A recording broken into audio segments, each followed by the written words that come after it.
This is Tom Doody, middle-aged American, living in New Jersey near the Lincoln Tunnel. If you were to visit my website, you would type Howdy Doody into Google. You'll find the correct spelling of the famous puppet. You then combine Tom Doody in a Google search from my site.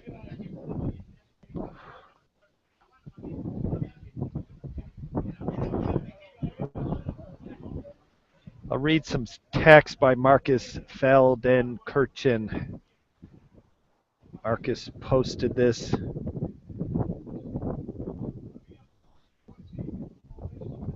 on Spiegel.com. Spiegel.com is a digital sibling org of Der Spiegel. Spiegel.com has been around for about a decade. Der Spiegel, about a half a century. Der Spiegel and Spiegel.com publish primarily in German. I believe they selectively choose text to publish in English that they think will be of interest to people who prefer to read their news in English. And on this occasion, I suspect they've gone beyond that and not only written something that they think people who read their news in English will find interesting, but it's like I get there's a sense that they selected this text because they want them to read. So in other words, it's a please read this kind of message that is not stated overtly. It's just a sense that I have. Following this text from Markus, I will make it clear that I've stopped on his script and continued with my own comments. I will explain where I am and why. I will explain my purpose. Confronting the past, America finally turns its attention to rampant racism. The United States excels in dealing with the injustices of other countries. They often even help other countries cope with their shameful past. Germany will always be grateful to the U.S. for sending American troops across the Atlantic to defeat the Nazis, and for insisting that the Germans be held accountable for crimes they committed. The Nuremberg trials gave Germans the opportunity to own up to what they had done. They could no longer deny it. The U.S. has been less successful, however, in conducting the same process when it addresses the dark parts of its own past. This includes its treatment of Native Americans who were brutally oppressed and even killed in order to clear way for Western expansion. They were betrayed, neglected, disrespected. Today they live on reservations in some of the saddest living conditions in the civilized world has to offer.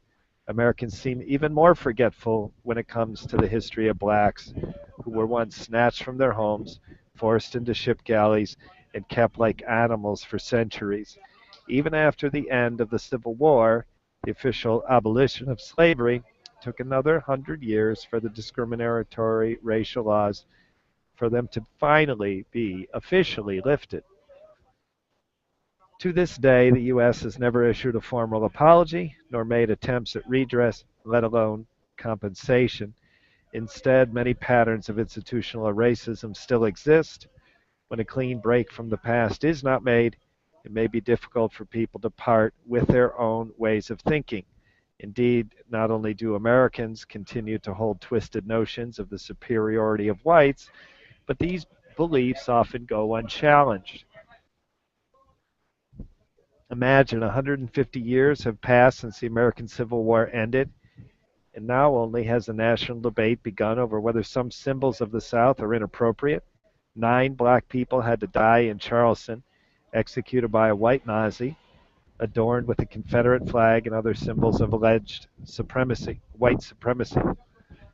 It seems that there was never a thought given to the fact that the South went to war against the North partly to defend its right to continue to hold blacks like animals to put them in chains, to beat them when they were down? How is it that for many politicians and American citizens, the flag has now only become a little embarrassing? Why are people only now asking whether it's really appropriate to name public spaces after the greatest generals in the fight for slavery? They may have been brave soldiers, but if they're fighting for a despicable cause, they should not have monuments built in their honor, unless, of course, we believe that what they stand for is really not so reprehensible. On the Mall in Washington, and not somewhere in Germany, one can find one of the best and most poignant Holocaust museums in the world. Yet similarly impressive monuments, museums dedicated to the history of slavery, to racist policies throughout America, history, or the treatment of Native Americans are missing. Thomas Jefferson, the author of the Declaration of Independence, is enshrined in the Mall in a monument fit for a deity. The fact that Jefferson was also a brutal slave owner is something one only learns at his former estate in Monticello. Perhaps not surprisingly is the fact it is not prominently displayed. To date, Americans' treatments of his own dark past are so ignorantly passive, so intentionally vague, so in denial that it begs the question, do the majority of Americans feel any guilt or acknowledge any wrongdoing for blacks and Native Americans? Every nation has dark spots in its past, and nowhere are those spots darker than in Germany. However, the greatest of a country is reflected in how it deals with the past and whether it critically examines it. In respect to this, the United States is not the great nation it believes itself to be.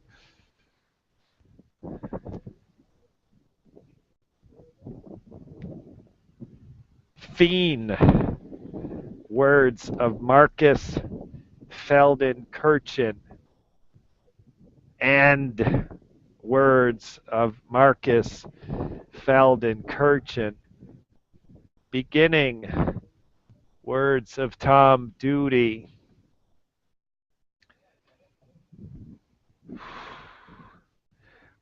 This text by Markus struck me as important, as relevant, meaningful, emotional, and its purpose has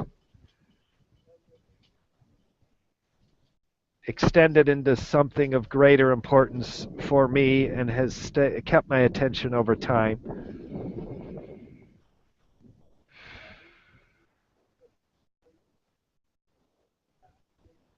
He writes, the Nuremberg trials gave Germans the opportunity to own up to what they had done. Now, the opportunity would not be agreed to by all Germans, as they have been given the opportunity to find that their country was guilty of such a crime, such genocide, such evil. So Markus writes the word opportunity, and I have a sense he is sincere, and many Germans see it that way, as an opportunity. It was an opportunity given to them for reconciling with the past. It is hard to imagine 100% of Germans would see it as an opportunity.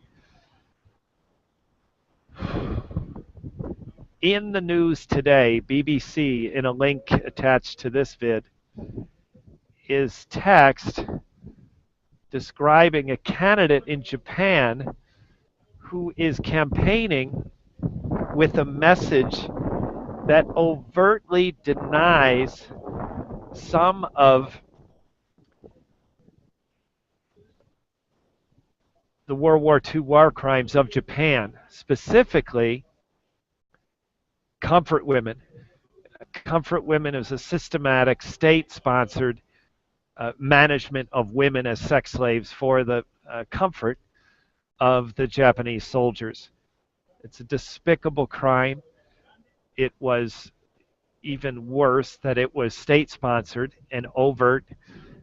There are medical records to substantiate this, and undeniable documented history says that this happened on a large scale. To the extent where, how many, I'm sure points are debatable, but there is no question about it. It happened.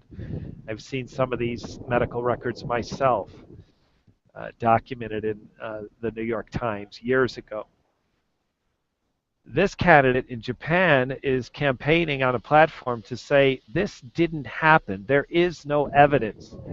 And young voters in Japan, according to the BBC report, are eager to hear this message. They are tired of apologizing to Korea and China for what happened generations ago, or at least a generation before them, the young people. Now, still living today are some of these comfort women who survived and still tell their story. There's also a video testimony in Japanese, subtitled in English on the BBC report. So now you got a country, Japan, that didn't get the opportunity. Oh, a second thing that the candidate disputes is the invasion of the Korean Peninsula. According to him, it was an opportunity, an investment in Korea, not an invasion.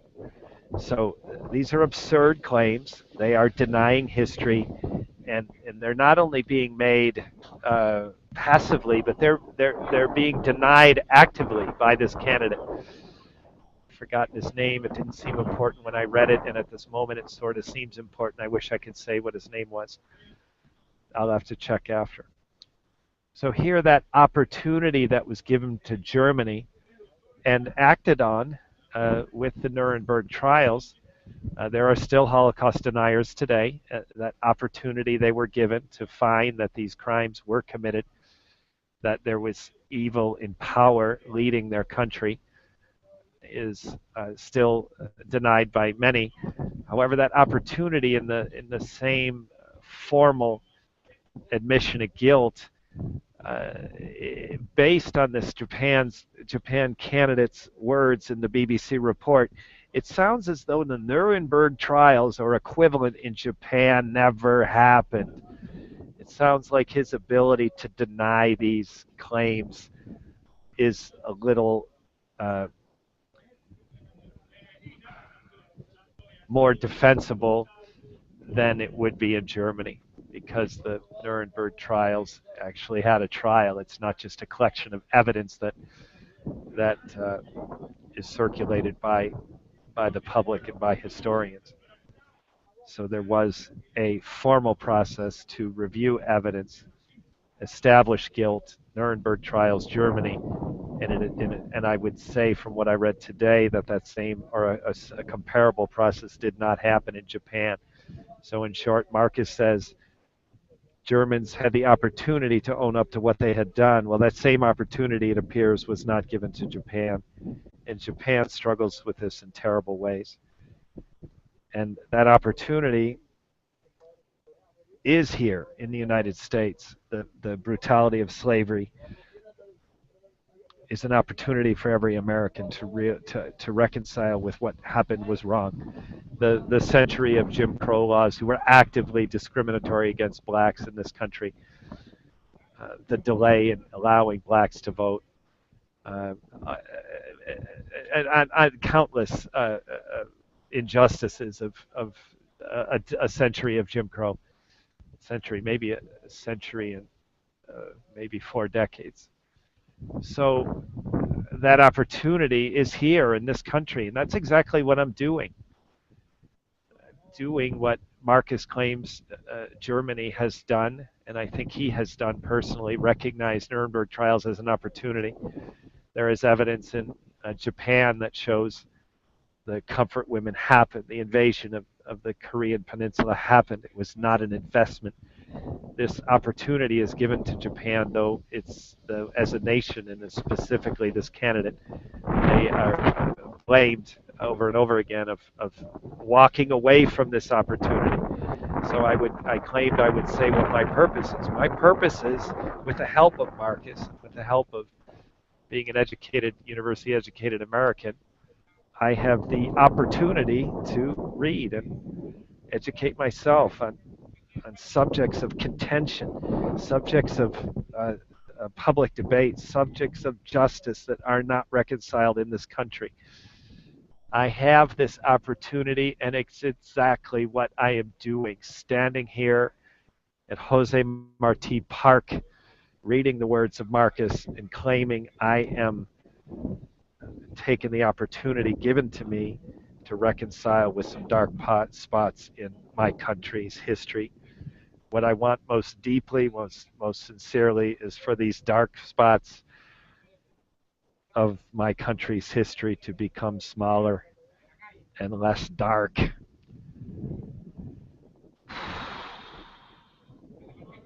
So if someone were to hear this and be inspired to mimic what I've done, I of course endorse that. I encourage it. It's part of my purpose.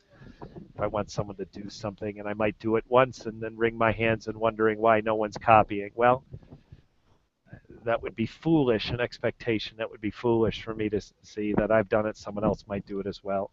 So I'm doing it repeatedly, and it's remarkable how Marcus's words remain fresh, published June 26, 2015, over a series of cases of alleged police brutality. Sandra Bland is one of them. All of a sudden, Marcus's words seemed fresh again.